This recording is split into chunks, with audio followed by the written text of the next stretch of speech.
Yes, I'm Stephanie Teasley from the University of Michigan. My colleague Steve Lonn and I are going to do a little handoff. Our two other helpers on this project are grad students who were just in Vancouver 2 weeks ago for the AERA conference. So 2 trips to Vancouver from Michigan weren't in the budget for them. So here we go. So what I'm going to tell you about today is a project that we're doing with a group at Michigan called the STEM Academy.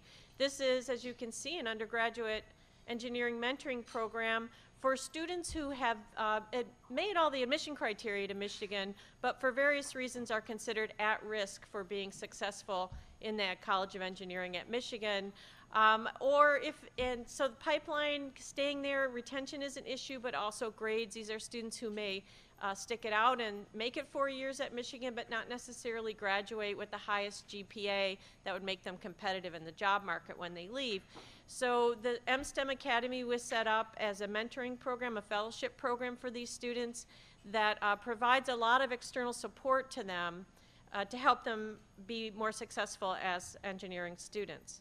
So the goal of our project, they came to us and said they had a problem. They have all these structures set up for these students, but they didn't have a good way to track student performance. They were relying on students to come in at monthly meetings and bring reports that would tell the mentors how they were doing. Students maybe wouldn't remember to bring those, they might miss a meeting, the reports might not be completely accurate, and the mentors felt like in too many occasions it was the end of the term before they were seeing a final grade and finding out just how badly some of those students were doing, and by then it's too late to help them. So they came to us and said, you know, is there a way to find out how the students are doing in a more timely fashion so that we can intervene more quickly and help them before it's too late? And we said, sure, of course there is. So what we've done is gone through some iterative development cycle with these mentors to develop a system that gives them information about how the students are doing it.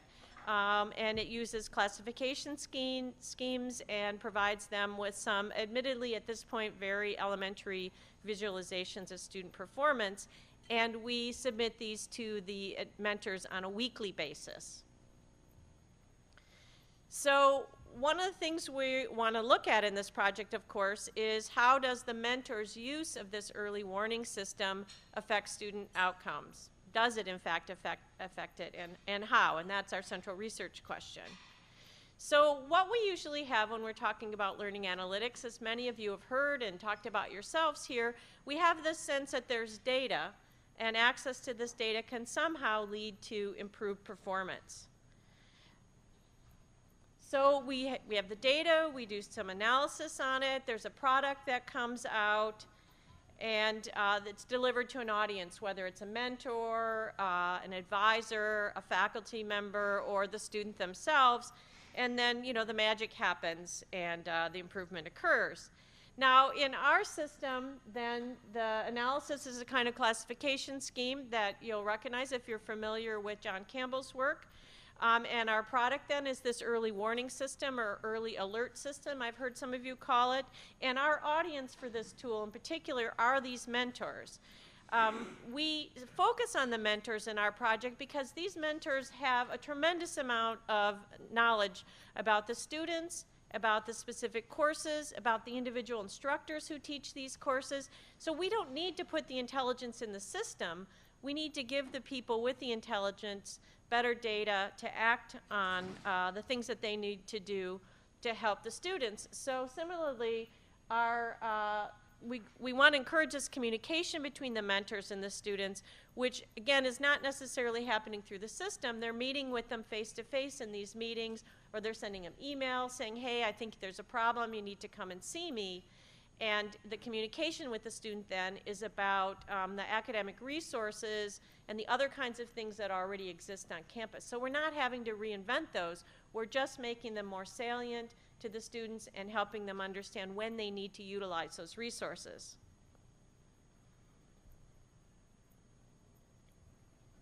So as I said, our project at this point is focusing on this part of the cycle, the classification, the development of the system itself, and working with the mentors. Okay, my colleague Steve is going to come and tell you the guts of what we did. How do we actually make the sausage? So the data we're working with is largely coming from the learning management system that we use in Michigan. We're one of the Sakai institutions. So we do run a weekly clear of our LMS, and we're pulling data. And for those of you that deal with this stuff, it comes over either directly from the database and comes to us usually as a CSV or an Excel file, and we have to manage from there.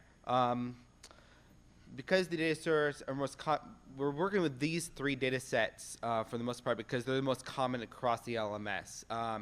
Tools like message boards and chat are interesting, and other learning analytics work has shown that those kind of tools can be correlated with success. But at Michigan, only 2 to 3% of all courses use those kind of tools. And we found it's just really hard to create simple rules with that much variation. So we started at least with these tools that are common across most sites.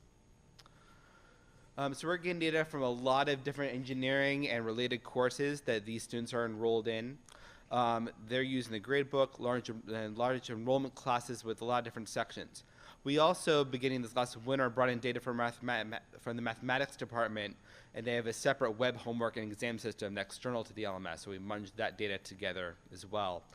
Instead of using any kind of composite score or algorithm to put that together, we're taking all the points that are in the grade book and the assignments tool and presenting that average for all students overall and for each graded item. So it's basically almost like raw data. Here's the average, and so the academic advisor or mentor can make the appropriate decision from that data.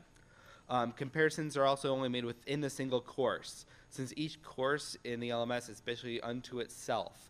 And there's no prescription, there's no mandate by the institution of how the instructor is going to use that site. So there's a lot of variability how one instructor uses the LMS from the other. So that's why we only could really compare one student with all the other students within that single course site. So one of the things that we wanted to do besides just get performance data out of the LMS is we wanted to have some way to gauge some sort of effort students are doing. And so we used presence events, as they're called in Sakai, or these are the same thing as logins or web hits on the LMS site. And really to try to control for course size, we calculate these web hits or presence as a ranked percentile. So it's relative to all the other students in the class. So if there's 1,000 students, you still are either at 80% or 20% relative to all the other students in that class, which you can then say the same kind of thing for a class of 100 students. And why are we including this measure? Well, what we did is we looked at a variety of different tools and how they related to course performance week to week. So this was, we did it retrospectively, so we looked at over a year ago, winter 2011 data. And so by then we knew what grade the students got. So we start to look and see there is some variation, but by and large, the A students are near the top and the B students are kind of in the middle. And the C and D students are near the bottom week to week. So these findings were consistent with McFadden and Dawson's paper from 2010. And so we felt pretty confident that this was at least one way to kind of gauge student effort week to week. That's my point again. So what we did is, many of you are familiar with what an LMS looks like. This is how a gradebook looks in Sakai, or in our version of Sakai, which is we call C tools. And what we're doing is not necessarily a prediction model, but rather a series of classification rules. So how to take all this data and present it in a way to a mentor that makes sense and allows them to make careful decisions quickly that help them say, like, which students do I contact first, which ones can wait a little while, and which ones do I not really need to worry about and just encourage in what they're doing. So the three rules we have are absolute grade thresholds. Are the students above 85% of the course, or are they below 55%? And then different rules within there. So after that rule, then are they 10 or 15% away from the course average? And then we also use the presence as a median for effort. So if students are on the boundaries of those rules, if they're kind of like really in a critical space or maybe more in a medium space or an okay space, if they're doing a lot of effort or not a lot of effort, that can push them to the other category. And really our comparisons are grades on the course average and then the percentile ranks of presence. So those of you who are really want to dig into math in the morning, these are basically all the rules that we use within our system. And the paradigm we're using in our product is what the mentor should do regarding that student in a specific course. So that's what we have our E3, or 3 different E's. So is either encourage, keep doing what you're doing, or in borrowing the signals parlance, you're green. Or we might explore, so you're kind of in this middle space. You might be falling behind, or you might not be doing as well as your peers. So we'll explore, or you're falling really behind, or you're not doing as well, so you're red or engage. So we'll give a quick snippet of this is one of our this is the coordinating mentor for the MSTEM program, and how he discusses how they work with students using this data. If a student does well on first exams, we definitely want to encourage them and to motivate them to continue to do well. If they've stumbled on the first exams, we don't want to, overly alarm them about that, but we really want to approach it from let's sort of analyze what you did to prepare and what worked and what didn't work. And we really want to turn the students into, good problem solvers about how they approach their academics. And so going back and analyzing what they did, what they didn't do, what worked, what didn't work well is very important. As we get into the middle of the term, we want to make sure that students don't let down their guard, and that if they've started out well, we want them to continue doing well. Or if, on the other hand, if they didn't do so well on the first set of exams, we want to see that there is progress, that they're moving up, that we can continue to encourage them that they are doing better, and that they have a very good chance of having a good outcome from the course if they continue on that track. Thanks, Daryl. So this is the data that the mentors see on a week-to-week basis. So you can see that first week in January, there wasn't a lot of data in the system because instructors hadn't graded anything. And then as the term progresses, some students are doing okay relative to their peers, and some need some encouragement, or they need to be contacted. So some of the salient features really quick on this data is that instructors are able to sort. They can look at the different groups on the left there. So if there are different cohorts during the year, they can sort by just their students as a mentor. They can see arrows on the right hand that say how the students are doing compared to the previous week, as well as here's the course average for just that week compared to whatever is in gray for that week. And this will just continue week to week. So I'm going to go rather quickly. This is very quickly what the student detail report, so you can see how students are doing. And here's all the list of different assignments, so they can actually peer and see, is it homework, is it an exam, what students are going, as well as get an idea of the effort, both cumulatively and week to week. So some of the benefits from the early warning system that we created is it not only allowed them to contact the students that they met with already on a monthly basis, but also exposed the performance of junior and senior students who completed the incentivized portion of the program, but they still have interest to support them academically. Also allows us to view longitudinal trends and contextualize the MSTEM student performance. We're skipping ahead, because we're running out of time. So we can see really.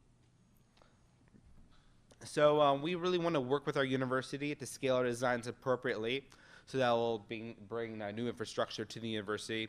We also want to use our work to help design, to begin working with instructors and students who have very different and more nuanced needs than mentors in different ways, and just have different needs how we might present this data.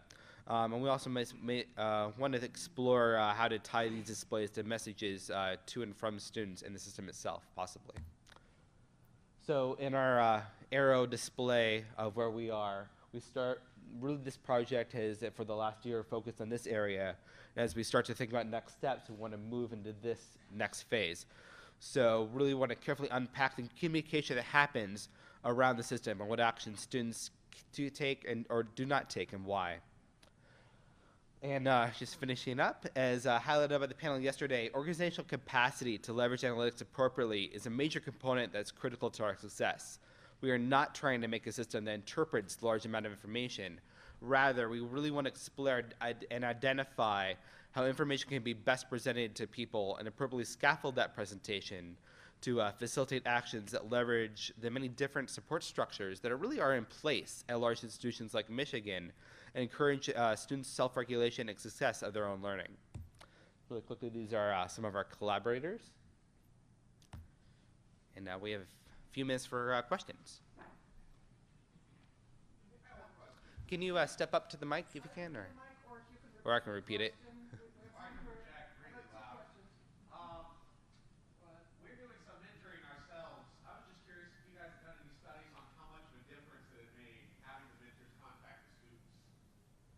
Compared to having someone else contact them, or?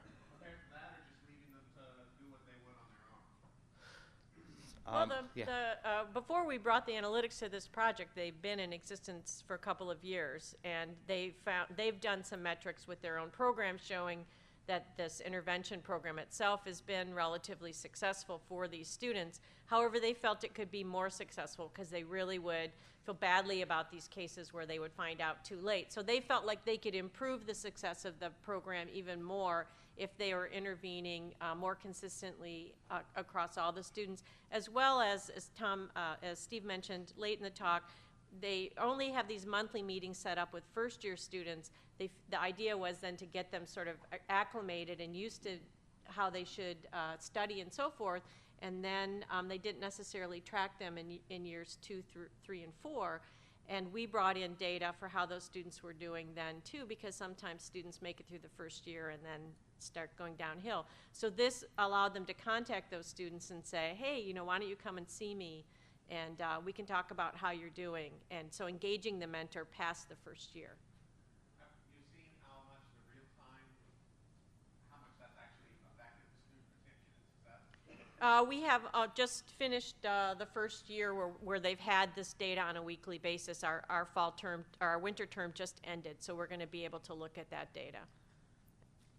Yes? Sounds like great work. A question on your criteria, because there's the presence versus the grades as your criteria. Are those rules ranked, like the first rule is more significant in your analysis?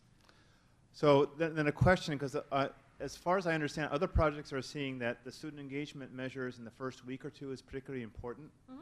And you could say that, gee, in the first week you won't have any grade data. It's too early to be taking exams. And so the question is, have you thought about that? Maybe making the presence more important in the first couple of weeks of the course until the grade data begins to roll in. Yeah, that's a great suggestion. We at least in our conversations with mentors, they really put more emphasis on the performance metric, which is why that kind of trumps the effort. But I think that's a great idea to expose that earlier. I saw a question in the tweet stream about discussions, and we aren't there yet. There aren't, as Steve said, actually it's sad, but there aren't a lot of classes on campus, especially these gateway early engineering courses that are using things like discussion or forum as part of the grading process for the students. But as we get into more advanced courses and as we get away from these kind of gateway STEM courses, I think there are more opportunities for using that kind of data. Thank you.